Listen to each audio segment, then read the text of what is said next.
The second Maccabees, it talks about this harrowing, disturbing story of 7 Jewish brothers who the king brought before them and told them to fix a pork meal, prepare it, and then eat it, and break the Jewish law.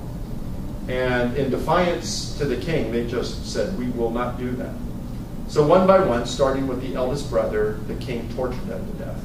The first thing he did was he took the skin off the top of the older brother's head. And when he still would not fix it, then he cut his tongue out and cut his hands and his feet off. And then when he still was in disobedience to the king, I don't know, when you're missing your hands and feet, I don't know how you prepare a pork meal. But when he's still in disobedience, then they took him and they heated up a large pan until it became red hot, and then they threw the brother in there and fried him alive. Now after that, then they brought up the second brother. And they said, okay, we're going to do the same thing to you if you don't do this. And one by one, he does this. The king does this to all 7 sons because they refused to fix a pork meal. What's interesting is, this is really disturbing with the things you read that they did to him. And then I remember reading the story again, and something, started to come out to me. It's like, okay, well, you can't fix that pork meal when you don't have any hands. And a lot of times, they're doing this in defiance of the king. They're trash talking the king and saying things like, go ahead, you can take my hands and my feet and my tongue, but I'm going to get them all back in the resurrection. But to you, O king, there will be no resurrection. Sometimes then they throw them into the pan, and the pan is cooking them. And then even from the pan, they're defying the king with their words. And well, how are they doing that? First of all, they have no tongue. And then after they're in there and they have no tongue, you're in this red hot pan. You're in excruciating pain. How are you uttering words without a tongue while in excruciating pain being in a red hot pan? So it just didn't kind of fit. It became too unbelievable. And then I noticed, well, what about some of the Christian accounts? And then I looked, and the martyrdom of Polycarp, I mentioned him a little bit earlier. He was probably a disciple of the Apostle John. And we have an account of his martyrdom. And he was tied to this stake to be burned alive. And when they set it all afire, and the fire is around him, they smelled as though there were incense, the Christians around. And they saw the fire, the flames were all around him, but it wasn't touching Polycarp. The fire was not touching Polycarp. And finally, seeing this, the Roman executioner took a spear and went up and stabbed Polycarp. And when he pulled out the spear, and after killing Polycarp, all this blood, so much blood came out of Polycarp that it put out the fire. Now, was Polycarp executed? Most certainly. Was he burned at the stake? Probably. But someone doctored up that text later on. Why did they do it? Perhaps to honor Polycarp and to make it more of an interesting, entertaining narrative.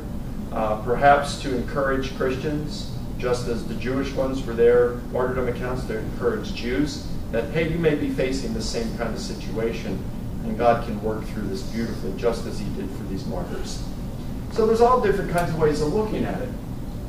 What's interesting, then I start thinking, all right, well, if we can have this in the later Christian literature, what about the New Testament?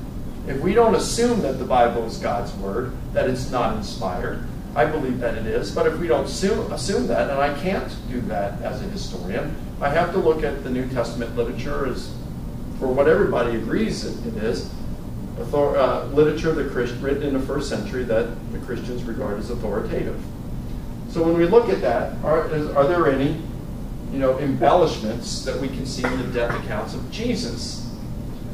And I look at that, and after reading the Jewish and Christian martyrdom literature, and I just found some interesting things. What's interesting, when you read the Jewish and the Christian martyrdom literature, you have them words of defiance to their executioners. God, I have not forsaken your law. Well, what does Jesus say on the cross? My God, why have you forsaken me? And It's almost like you've got these Jewish martyrs saying, racks and stones may break my bones, but resurrection awaits me. You know, when it comes to Jesus, though, he's in the garden, and he wants out if possible. God, if it's your will, my Father, let this cup pass from me, but not as you will, as I will, but as you will. You know, he wants out if possible. But these Jewish martyrs, you know, go ahead and take these hands. I'm going to get them back in the resurrection. So it's like, wow, you know, for the early Jews and Christians reading this kind of stuff, that could have been kind of embarrassing, right? Let this cup pass for me. My God, why have you forsaken me? It kind of shows a weakness in Jesus when it comes to it, compared to what we find in the Jewish martyrs. This shows that the biblical authors, Matthew, Mark, Luke, and John, were attempting to write accurate history according to the criterion of embarrassment. Does that make sense? Yes. When we read this kind of stuff, it's like, whoa, it probably happened just that way that Jesus said that. Certainly, if you were making things up, and remember, the gospel authors are referring to Jesus as the Son of God, a divine figure. Why are you going to have him say this kind of stuff? You know, you're not making that kind of up. That's true stuff. The third R of doing good history is restrained results. Now, when we take our relevant sources and we apply responsible method to it, the early sources, the unsympathetic, multiple independent sources, embarrassing sources, all this kind of stuff, what kind of minimal outline or information about Jesus do we come up with?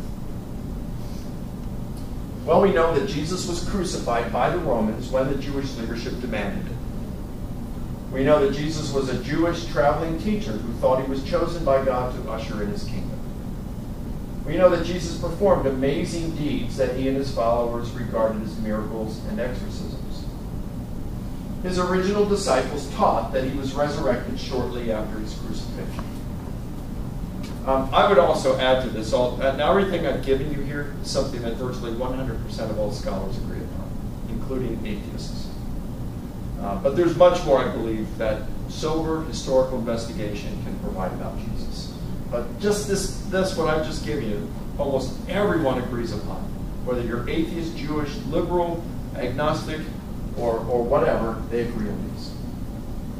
So it's not preferring any kind of an orthodox view over others. It's through solid historical investigation of what we can prove about Jesus. So that's the history. The hogwash and hot air, just very briefly. You've got a lot of these sensationalist claims about what Jesus was really like that I mentioned a little bit earlier. Bart Ehrman, hey, he's a friend of mine. I've debated him 3 times now. He's probably the most influential skeptical New Testament scholar in North America.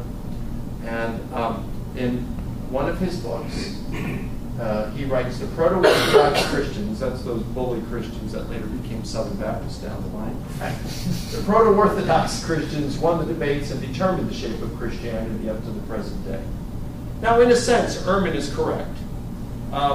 Because they won the debates. They, after all these debates on who Jesus was he created by God or was he God from the very beginning? Which literature got to be included as authoritative in the New Testament? Yep. That's, to an extent, this is true. And had the Gnostics won, we might be reading some other literature today. Or we still might not be reading it at all because they might have won the debates, but they didn't last too long anyway, Kind of like the Branch Davidians. You still have some of those with David Koresh around today, but they're not too active. But sometimes the winners deserve to win, don't they? And it seems like this is the case because as we looked, the best sources on Jesus are what we have in the New Testament. And interestingly, Ehrman himself agrees because he writes the only real sources available to the historian interested for the life of Jesus are therefore the New Testament Gospels. So you have some things that are stated some way in order to sell books, to grab attention. They're shockers. They have shock value. But when it really comes down to it, we can see that the New Testament is the best, very best, it contains the best literature when it comes to Jesus.